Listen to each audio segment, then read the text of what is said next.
युवपीढ़ी की आमर अवेयरनेस जे कि निशा खाई निशा सेवन करी निशाशक्त अवस्था आपण गाड़ी चलांतु नहीं। मु सुमंत स्वाई ओडिशा उच्च न्यायालय आईनजीवी आमे आज निमापड़ा आसथिलु जे आज्ञा देखंतु एटा सारा ओडिशा पाई सारा हमर देश पाई वार्ता जे जेते युवपीढ़ी माने निशाग्रस्त होउछंती से माने निशाटू दूरे रुहंतु गाड़ी चलाइला बेले निशा सेवन करंतु नहीं।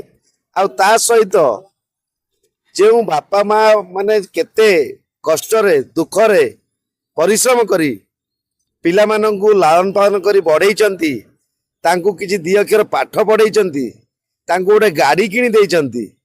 तेणु तार से मान रखंतु। आउ ता सहित जेतिकी आवश्यक गाड़ी चलना स्पीडोमीटर तो ताठू अधिका द्रुत गति रे गाड़ी चलाइबा किंबा विशेष करी निशा खाई गाड़ी चलाइबा यह आईनगत अपराध सत किंतु आज निमापड़ा रे जो दुई जन नाबालक 18 वर्ष रु कम थिबा बालकर मृत्यु हैला तो सेटा गोटे बहुत दुखद घटना आईटा निंदनीय घटना आउ याकु मध्य आमे दृढ़ निंदा करूचु जे कि जो युवपीढ़ी माने गाड़ी चलाउतिले तो सेमानंकर कंट्रोल बाहर को गाड़ी जाइतिला बारी से माने एक्सीडेंट रे निमापड़ा रे तो वर्तमान प्राणहानि घटिला। तेणु निश्चिंत रूपे आमे समस्त स्टूडेंट समस्त जनसाधारण समस्त युवपीढ़ी समस्त को अवेयरनेस करूचु आउ ता सहित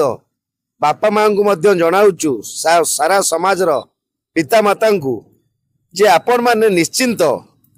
पिला मानकु किछि एई गाड़ी विषय रे निशा विषय रे ज्ञान दियंतु छोट बेलू सचेतन करांतु आउ जेपरी कौनसी परिवार रे